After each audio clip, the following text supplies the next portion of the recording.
Hey, good morning, y'all. So I'm so giddy, excited, and I just had to I'm out and about, so I'm sorry I don't have my head covered, but I just had to share this little tidbit of amazing aha that I have found on resisting the devil and he shall flee. So God has been showing me that our fight is not against flesh and blood, but against principalities and powers of darkness. And how do you combat that? You put on the armor of God.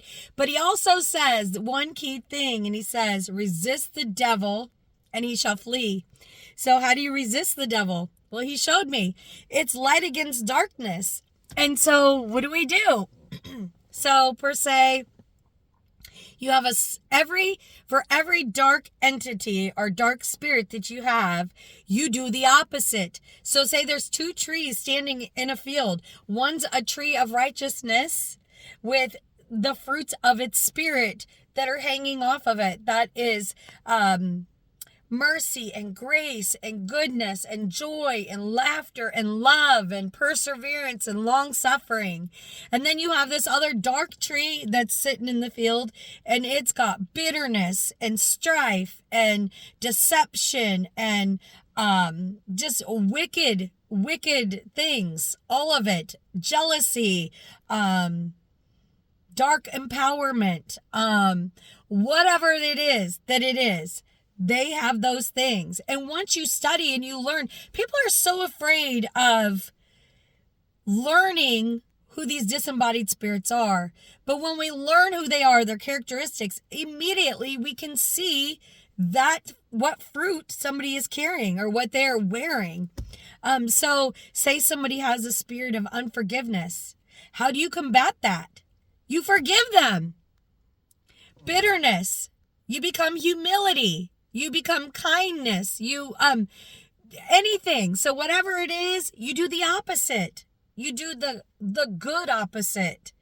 Whatever is going on. I was downtrodden this last week and I was feeling really sad and down. And, one of the most amazing people that I feel is in my life kept saying, you have to get up, you have to laugh, you gotta be joy, you better find it in you, get it going, you could do it. And that's the people that we need in our life. Who do you have surrounding or sitting at your table? Are they people that when you call them and you tell them, I'm having a down day and this and this and this, and they chime in with you? Or are they people that say, okay, now you got it out, now what are we going to do about it? Now we need to combat that with whatever the opposite of it is. So if somebody's being unkind, you need to be kind, because if you resist the devil, he will flee. Well, how does he resist him? By not adding to, because otherwise 7 worse than the first come. So what are the 7 worse? We are in a world filled with darkness and deception. And there's so much more coming. How do you combat those things?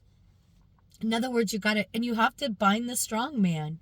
So you are over your house, and especially if you have power and authority over your house. I just had to cast out a spirit of strife out of my own household recently, actually yesterday. A spirit of strife. And what do? Strife comes to fan the flames. They start little fights and arguments, and then they fan the flames. And instead of reacting to strife, you see what the characteristics of strife look like. Oh, strife just came into my house.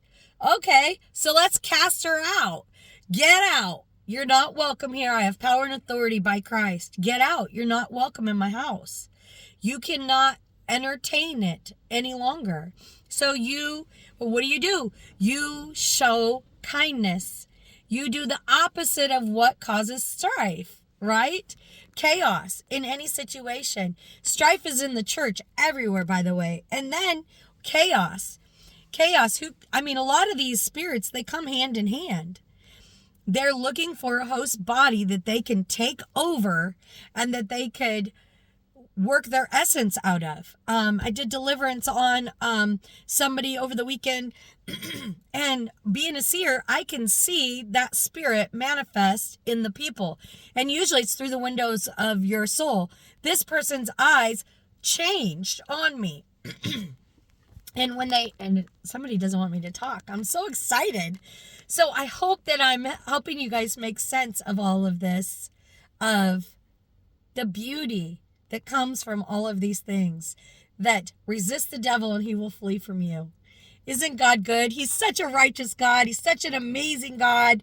How can we not love the Lord? How can we? I pray that you go forth and you choose righteousness from the righteous tree. And I say this in Yeshua's name.